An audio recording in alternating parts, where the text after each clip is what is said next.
So, it's a key part of what we do. At every stage, we are potentially generating waste. Do we always get it right? Do we even get close? Sometimes I have to ask myself that question. And it has perhaps a huge legal framework. There is different legislation in every part of the UK, the British and Irish Islands. There are 8 different regulatory regimes. If you count the states of Guernsey, the states of Jersey, the Isle of Man, Northern Ireland, Ireland, Scotland, Wales, and England. Jim, you were going to remind me of something that's no longer applicable, everyone gets wrong. Yell out. Environmental Protection Duty of Care Regulations 1991 have not existed since 2011 or 2012.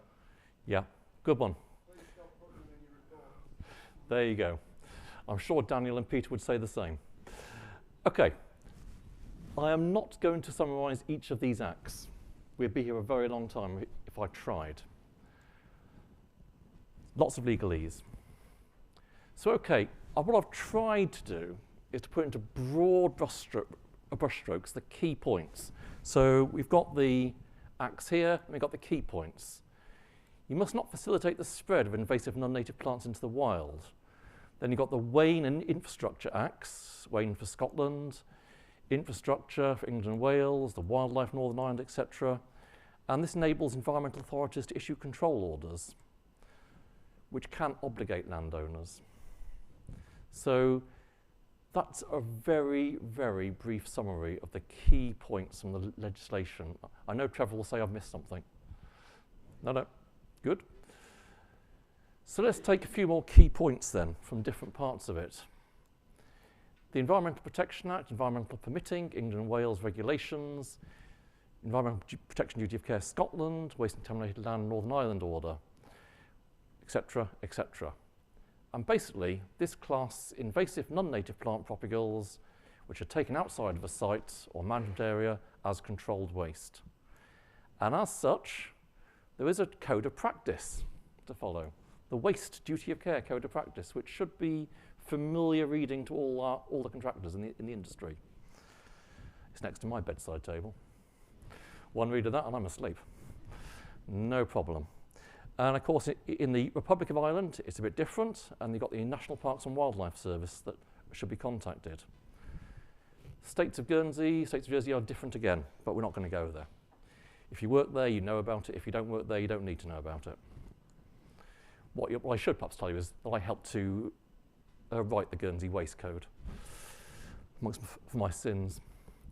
So let's look at controlled waste regulations for England and Wales then, 2012, which, there you go, Jim, replaces the early regulation, 1992. Controlled waste now includes household, commercial and industrial wastes. What does that mean for the invasive weed industry?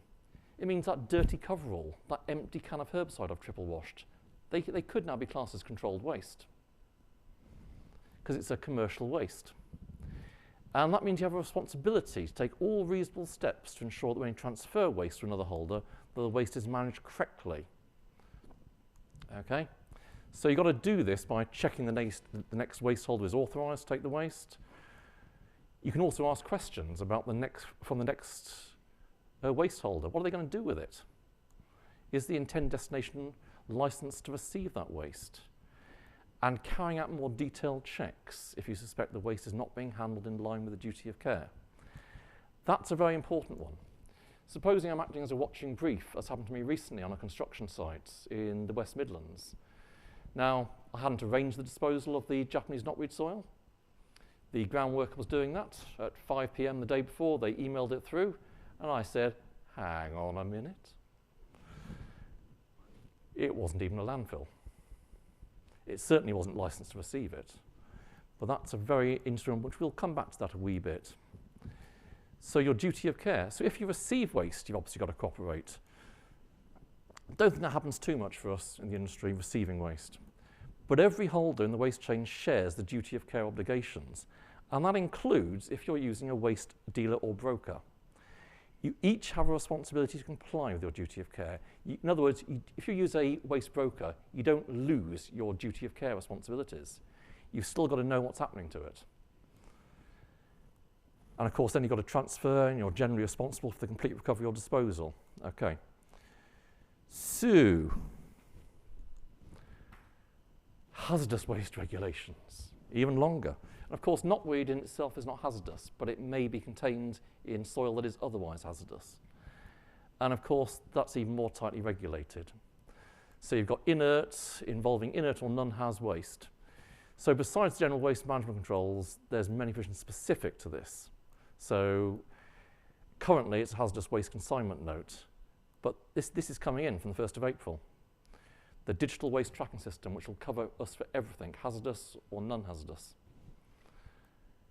We'll come back to that a wee bit as well. The co-disposal of hazardous with non-hazardous waste has been banned since 2004. So there aren't so many sites now that can accept hazardous waste. And you may need to find alternative methods to deal with it, but that can also be problematic for us. So what sort of waste is generally considered hazardous? Now I've put down the usual asbestos, chemicals, brake fluid, print toner, batteries, solvents, pesticides would generally be considered to be hazardous if sent to landfill. Oils, such as car oil, fridges, of course, and hazardous waste containers. Remember that pesticide one though, please. So let's talk about managing controlled waste in practice as opposed to theory. We actually have, under the Environmental Protection Act, a duty to pre-treat to reduce the waste volume or nature. Now you can do this in practice by treating your plant with a non-residual herbicide such as glyphosate to reduce the plant's viability. And that should also improve our ability to excavate the material cleanly without over-digging too much. We also need to apply the waste hierarchy to minimise waste to landfill. And that's under the waste regulations. And then again, we've got this issue here of waste classification. Soil sampling, site history, etc. And of course, we've got to track the waste off-site. Again, all that is very important stuff to get right. I mean, out of curiosity, if I'm sending 1,000 tonnes or less to landfill, how many soil samples do I need to take as a minimum? Go. No. No. 1,000 tonnes would be 3 normally. And then it's 2 samples per 1,000 tonnes thereafter. That's the normal minimum. It does vary though. If you've got 11 stands of knotweed scattered around a site, you may need to take 11 samples from each of those stands. So you're not wrong. But if you've just got one big pile of knotweed, it's going to be 3 samples, okay? But that's a simple question that a lot of people don't know. And yet it's important to know because you need to know before, when you're putting together the job quotation, how many soil samples will I need? Site history, that makes a huge difference to the waste classification. If the site's the old gasworks, you know you've got every contaminant under the sun there, apart from the knotweed. So it's going to be haz, almost certainly haz. What if it's the old tannery? Anyone got any idea on what special testing should be done for the old tannery? It's now a domestic house, by the way, for some knotweed. Anyone? Nope, not arsenic. Not a bad answer. Anthrax spores. You send a sample to Porton Down. So you see, site history is vital. And you can access the site history for a site by looking at old maps online, asking around, etc. So here's the waste hierarchy, a pyramid. And you've got options here. I mean, prevention. How the hell do we prevent invasive species from being on a site we don't control or have even seen until that day? We don't. We can't, can we? We can advise clients if they haven't got invasive species. We can perhaps advise them on minimising the spread. Possibly we can look at reuse of the material on site, cell burial perhaps, things like that. But often we're looking at disposal. I don't think the 2 middle ones really apply to our industry. But it just goes to show that's been a requirement to look at this at least and to consider this in our needs for an excavation when we're going to be generating waste. So classifying the waste, we've covered a little bit of this. We've talked about site history, representative soil sampling. So your soil sampling has got to be representative of what you'll be taking to landfill. If I've got one big stand of knotweed and one small one, I'll want 2 samples off the big one and 1 off the small one, if it's 1,000 tonnes, say, or less. What sort of soil, what sort of testing do I do on the soil, though? I mean, we talk about soils and waste assessment, waste acceptance criteria. Again, I'm going to come back to those a wee bit, but have a think about what those might mean. And of course, is it going to be controlled waste? Well, it will be. Is it going to be has waste? That's what we need to know. And also, percentage of plant material in the material to be disposed of. If it's more than 5%, it's going to be what the landfills calls active waste. And you're going to get the standard rate of landfill tax will apply. If it's subsoil with less than 5%, you might be lucky and get away with incidental landfill tax. That's a huge difference for the client. And of course, is the invasive species that we're removing listed in Schedule 9? Is it listed in the invasive alien species order? If so, it will certainly be controlled waste. Not listed in the above, but it's still, let's say it's field horsetail. So a native invasive plant that the developer wants to remove from site. Yeah, it's going to have to be treated as controlled waste because you're removing that particular plant for a reason. So it's a grey area. A lot of waste is a bit grey. So okay, I've shoved this slide in here because I didn't know what else to do with it, but managing waste on a site has to be dealt with as well. And we've got good old RPS 178 and RD 58 in Wales, and these place a limit of 1,000 tonnes for a cell burial. And some offices of the Environment Agency also interpret that as meaning it's 1,000 tonnes limit for any on-site remediation, whether it's a bund or screening or whatever you're doing on site. So you need to have that conversation before you do any plans if it's going to be over 1,000 tonnes.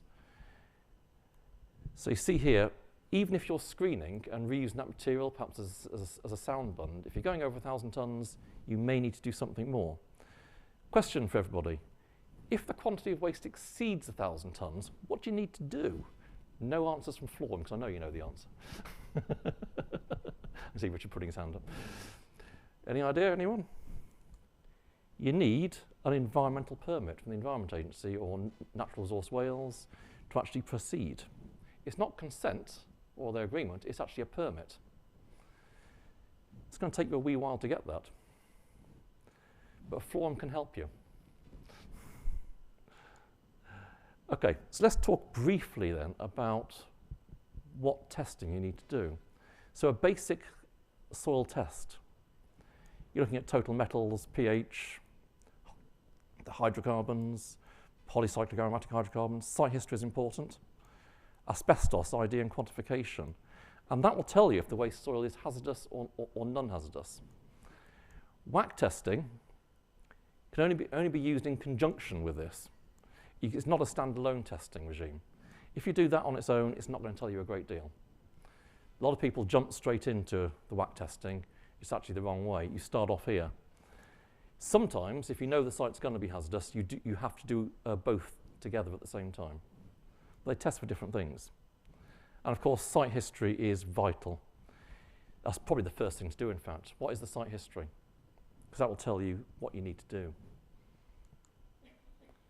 Now, a question I do get asked a lot is, do pesticides make a soil hazardous? Well, residual herbicides should only be used in accordance with the label. Apparently that's in water, but not always.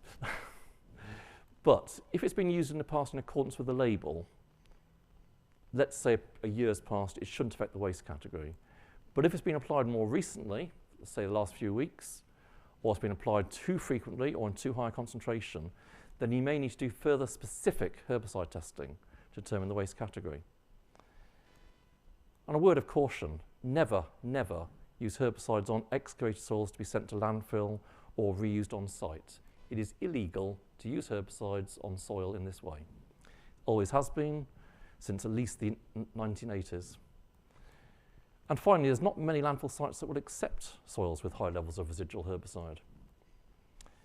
So, you know, that may limit the options that you actually have got on site if you have inherited a site where someone's been applying a residual herbicide recently or too high. Now, speaking about waste disposal, You get some nice people calling up sometimes, and they have good disposal rates for the waste. Sam here is a great guy. Cheap, very cheap. And the point is this, that waste criminals are out there, and they do target our industry as they target every industry. And I get calls or emails from haulage companies or very plausible people from disposal sites offering cheap disposal, often nationally. They may even sound genuine. Not to me. I'm naturally cynical. One of the first things you have to do is find out is where is the waste actually going to? What's the name and address of the site? What's their permit? How do you check that? What due diligence do you need to do? So let's have a wee look at this. You have a duty of care, finally, just remember that, to check your waste carrier, waste disposal site, and to track and record the waste movement. So we'll go back to my site in the West Midlands. So I get the call late on a Wednesday afternoon. It's going to this address. I go here, check it out. Environmental permitting regulations, waste operations. It's free to look at. You put the name of the site in, you look at their license.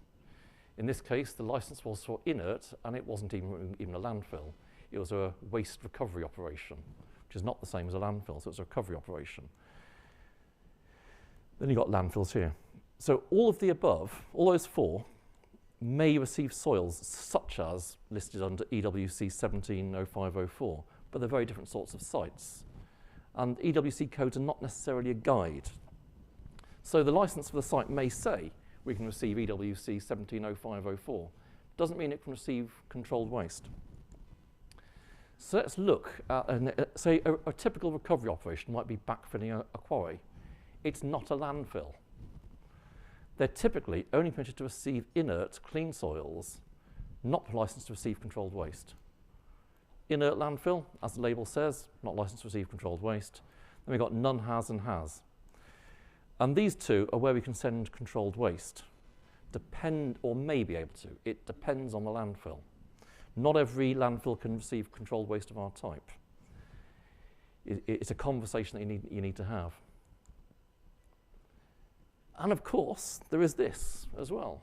As contractors, bamboozling you a bit here, but I've got 2 minutes left. So it will be necessary for all contractors to register as a waste carrier broker dealer. What does that actually mean in practice? Well, a waste carrier is someone who transports controlled waste. Well, that could be anything. It could be that dirty coverall. Certainly the empty can of herbicide as part of their business.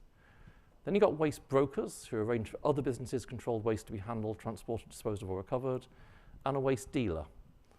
So I like to think of a waste dealer might be a scrap metal merchant or someone taking in concrete from a site, crushing it and turning it into a product. I guess that would be dealing. And then, of course, you've got the upper tier and lower tier categories. And there's 2 tiers. Okay? So if you're just carrying your own waste, other than construction or demolition waste, you can register as lower tier. But if you're carrying other people's waste, that's our clients' waste that they're paying us to move from site. If you're working on a construction site, demolition waste, or acting as a broker or dealer, then you'll be upper tier. So virtually anyone doing a knotweed excavation will be classed as upper tier. A number of PCA members who do construction site works have the wrong tier of waste license. They have the lower tier. Some don't even have a license. It's not great. So a few changes for the next year. Digital waste tracking is coming in from the 1st of April. I don't know the ins and the outs for that yet. I mean, I would imagine that the larger hauliers will have their own system set up. I know some of them do already. And of course, controlled waste, whether that's has or none has, household, commercial, industrial, extractive wastes, they're both covered. So everything's covered here for what we need to do. And there's requirements to record information on the new waste tracking system about waste being transferred to another person, company or site, waste that's treated, disposed of or recovered, and where it all ends up. So there are things happening in the next few months which we're going to have to be aware of and deal with.